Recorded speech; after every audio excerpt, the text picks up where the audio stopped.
is real, and the kick out is real. And so you sort of pick your poison. I think this is always going to be as Joel in a middle pick and roll with a water bug guard, or any guard, you know, book it tonight. How is he going to present? How far up can he come without getting punished on the other side? In a perfect world, I'd have him up further and still drive, and still be able to guard the drive. So speaking of that, Jimmy waved off the switches a few times to matching hero ball for hero ball. Does that make Joel's decision process harder playing that sort of quarterback role on defense? I don't think so. I think when I look at it, we get into troubles on switching is we're also benefited. What we all sort of see more than maybe the benefit is the punishment. And so inevitably you're going to see Joel like on Kemba as an example in a switch. And you say, why would you want Joel Embiid on? And sometimes you don't. Other times if it's late clock, it actually buys enough time. I do not believe like Jimmy waving off Joel because I want to guard my own man is a part of the discussion that we just had over here. And so sometimes off the ball, if it's a late situation, Joel makes a read, it's a late clock, he feels like he can switch more off the ball. We give him that freedom to do that. It is true that Jimmy at times wants to guard his man, just leave me alone, let me guard him. Bruce Bowen was very much like that. The difference is that Bruce wasn't shooting 18 times a game and looking for him to get 20 whatever points. That's a big effort on both sides of the ball, offense, defense. And so, no, to your question, I do not believe it's confusing for Jimmy or his teammates during crunch time when Jimmy wants to guard his own man. Is that sustainable for Jimmy? We're talking about the athletic both ends. Like, obviously, you guys want him to do it on both ends and be useful at it. I don't think so. I think it's too difficult an ask to have him, you know, be that all over the floor. See, Cub really was more of a, although we move a lot, Cub, you know, was more of a perimeter threat, and at times stationary, they could dive in and lock in. Jimmy trying to save the planet and guard, you know, everybody and like be all league defense and just leave me alone, let me stay with Booker, and then do what we do. We don't stand, we move at the offensive end. I think that's hard, and I know that's hard. Is this sustainable in my heart? No. And so you pick your moments of when do you want to say, okay, it's crunch time. You know, leave Jimmy alone. You know, what's crunch time? 6-7 minutes left in a game? You know, you got Booker?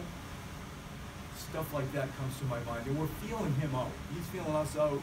We're feeling him out. We have a defensive system in place as much as we have an offensive system in place.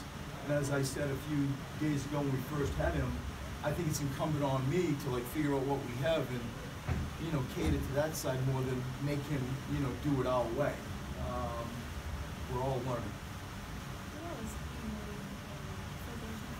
How much do you feel like you rely on him to be able to get to the line?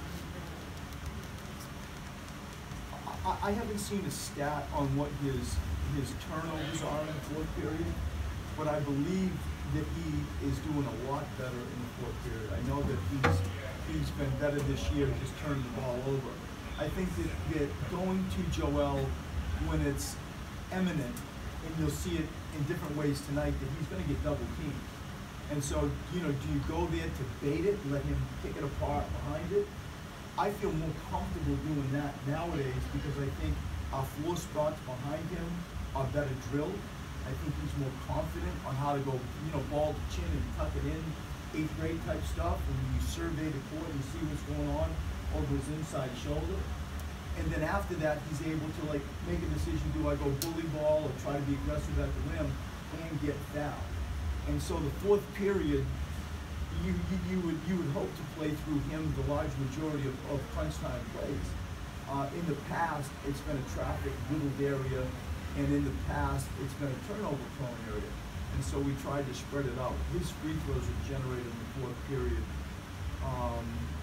for all those types of reasons. Over the past couple games, Joel started off real strong, and then tailed off, you know, pretty quickly, especially in the middle period. Do you think is that conditioning and the amount of minutes he played? Is that the hand maybe swelling throughout the game, or is that just bad luck? Yeah. Maybe an accumulation of all of that. You know, I think that at times when I'm subbing the game and we have a system, a routine, you guys know it. You know, you're always toggling, like he's doing quite well. You know, do you sort of let it go for 2 or 3 more minutes? The ripple effects are painful. I don't think people really maybe understand what goes on after that if you decide to do that. You know, you're always trying to have 2 of the big boys on the floor with Korkmaz and Landry, and the punishment comes, you know, at the end of the period. Is it his hand? Is it fatigue? I don't know. I don't know. It's a fair observation. He's having a hell of a year though, despite that little wiggle room where he goes backwards maybe for a second. He's really having a remarkable year. Brett, you've said a bunch of times that your focus with Ben is not necessarily your jump shot, but free throw line and finishing at the basket. Yeah. What difference do you notice in him as far as his mentality when he's making free throws and feels good about going to play? I think there is a connection of the dots, as you would expect me to say, where you have confidence to just be far more attack mode, far more aggressive. And you know, that was when I really look at the game that we played recently, Joel and Ben's free throws were my sort of gold medal area where I thought we played quite well. After that, offensively, C+, you know, with turnovers and execution, and we were running a little bit rogue. But I think that the free throw, as it, you know, kind of should, I suppose, gives him, when he's feeling good, and I think his shot looks good. I think if you look at his shot pocket, and with his elbow and arm under the ball, I feel like he looks comfortable. And he's made some big free throws this year. I feel like it does empower him a little bit more. I still think, as I said before, the finishing, you know, the back to the basket stuff, whether it's pound, if he's closer, I like his jump hook. If he's a little bit further off the block, I like him turning and facing and using his quickness.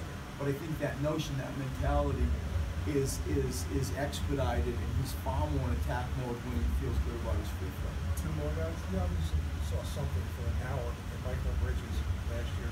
You look back at that 1 hour that you had, what were you envisioning?